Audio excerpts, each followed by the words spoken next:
friends, welcome to Pebbles. நம்ம இன்னைக்கு செய்ய போகிறது ஸ்பெஷல் டிஷ், அதாவது நெல்லையினோட பாரம்பரியமான சொதி குழம்பு. இது வந்து ரொம்ப ஃபேமஸ். அதாவது திருமண நிகழ்ச்சியாக இருந்தாலும் சரி, மாப்பிள்ளை வந்து வீட்டுக்கு வந்தாலும் சரி, இந்த சொதி குழம்பு வந்து ரொம்ப ஃபேமஸ். இதுக்கு வந்து தேவையான காய்கறிகள், அதாவது கேரட், பீன்ஸ், உருளைக்கிழங்கு, வாழைக்காய், அது இல்லாமல் நம்ம முருங்கைக்காய் எடுத்துருக்குறோம். இந்த 5 காய்கறிகள் நம்ம எடுத்துருக்குறோம். இது கூட வந்து 100 கிராம்ஸ் அளவுக்கு பாசிப்பருப்பு, 100 கிராம்ஸ் வெங்காயம். இப்போ எப்படி செய்கிறதுன்னு பார்க்கலாம். இந்த குழம்புக்கு நான் ஒரு தேங்காய் வந்து துருவி வச்சுருக்கிறேன். இது வந்து தேங்காய் பால் எடுத்துக்கலாம். அதாவது ஃபஸ்ட்டு பால், ரெண்டாவது பால், 2 பால் நம்ம தனியாக எடுத்து வச்சுக்கலாம். இது வந்து ஃபஸ்ட்டு ஸ்டெப். அடுத்தது 100 கிராம் பாசிப்பருப்பு நான் 10 மினிட்ஸ் சோக் பண்ணிவிட்டு இதை வந்து 5 விசில் விட்டு எடுத்து வச்சுருக்கிறேன். இது வந்து செகண்ட் ஸ்டெப். அடுத்தது காய்கறிகள் என்னங்கிறது பார்த்துடலாம்.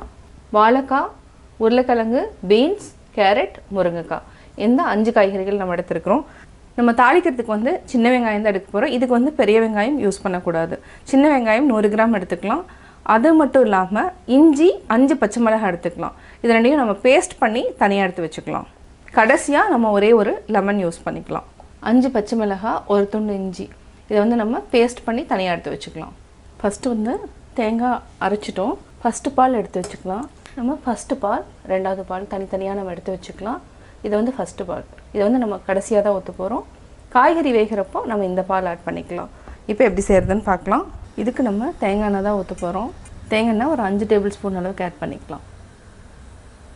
எண்ணெய் நல்லா காஞ்சிருட்டோம். காஞ்சதுக்கப்புறம் கடுகு 1/2 டீஸ்பூன், கடலைப்பருப்பு 1/4 டீஸ்பூன், உளுத்தம்பருப்பு 1/4 டீஸ்பூன்.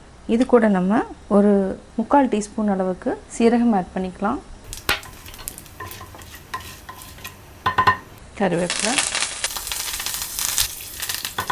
இதுக்கு நம்ம 100 கிராம் அளவுக்கு சின்ன வெங்காயம் எடுத்துருக்குறோம். சின்ன வெங்காயம் முழுசாகவும் போடலாம், நம்ம கட் பண்ணியும் போடலாம். இது சிம்மில் வச்சுட்டு நல்லா பொன்னிறமாக வதக்கிக்கலாம்.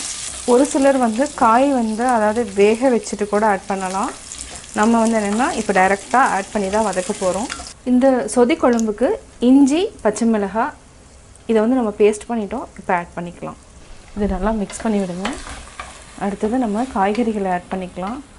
இது வந்து ஒரு 30 செகண்ட் வரைக்கும் நல்லா வதங்கட்டும். 30 செகண்ட் ஆகிடுச்சு.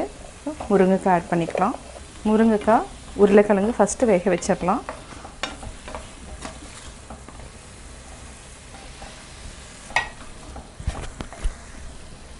கொஞ்சமாக மஞ்சத்தூள் ஆட் பண்ணிக்கலாம்.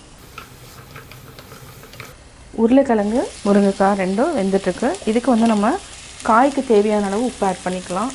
இது நல்லா பரட்டி விட்டுக்கோங்க. இப்போ நம்ம மற்ற காய்கறிகளையும் ஆட் பண்ணிக்கலாம். Carrot, beans. இப்போ நம்ம வாழைக்காயை ஆட் பண்ணிக்கலாம். இது எல்லாமே என்ன, உருளைக்கிழங்கு, வாழைக்காய் இது எல்லாமே நம்ம அப்பப்போவே கட் பண்ணிக்கணும், இல்லைன்னா கருப்பாயிடும். இந்த காய்கறி வேகிறதே வந்து 2வது பாலில் தான் நம்ம ஊற்றி வேக வைக்க போகிறோம். தண்ணி ஊற்ற வேண்டாம், இந்த பாலே ஊற்றிக்கலாம். இது நல்லா வெந்ததுக்கப்புறம் நம்ம பாசிப்பருப்பை ஆட் பண்ணிக்கலாம். இது வந்து மினிமம் ஒரு 5 to 7 மினிட்ஸ் வரைக்கும் நல்லா வேகணும். காய்கறிகள் வெந்ததுக்கப்புறம் பாசிப்பருப்பை ஆட் பண்ணிக்கலாம். 7 நிமிஷம் ஆகிடுச்சு. இப்போது வெஜிடபிள்ஸ் நல்லா வெந்துடுச்சு. ஆல்ரெடி வேக வச்சுருக்கிற பாசிப்பருப்பை நம்ம ஆட் பண்ணிக்கலாம். இது நல்லா கொஞ்சம் மிக்ஸ் பண்ணிவிட்டு ஆட் பண்ணிக்கலாம்.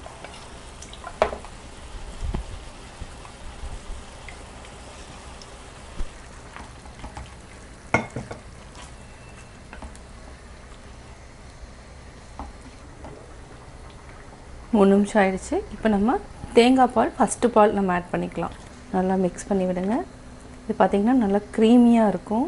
இது நல்லா நுரைச்சி பொங்கி வர டைமுக்கு நம்ம லெமன் ஜூஸ் எடுத்துக்கலாம். உப்பு தேவையான அளவு ஆட் பண்ணி ஆஃப் பண்ணிக்கலாம். இது நல்லா நுரைச்சி வரட்டும். இப்போ வந்து நல்லா கொதிக்க ஆரம்பிச்சிருச்சு. இந்த ஸ்டேஜில் நம்ம லெமன் ஆட் பண்ணிக்கலாம். ஒரு லெமன் அளவுக்கு ஆட் பண்ணுறேன். ஆஃப் பண்ணிக்கலாம். தேவையான அளவு உப்பு. இப்போ கொத்தமல்லி தழை, கொஞ்சமாக வாசனைக்கு கருவேப்பிலையை கிள்ளி போட்டுக்கலாம். அவ்வளோதான், சொதி ரெடி. இதெல்லாம் மிக்ஸ் பண்ணி விடுங்க.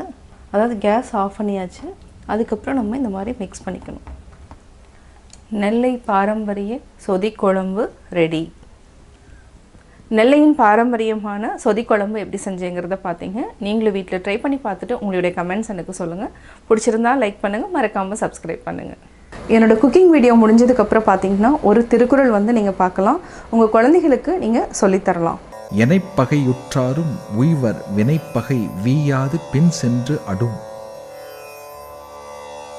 எவ்வளவு கொடிய பகை நமக்கு இருந்தாலும் அதிலிருந்து தப்பிவிடலாம்.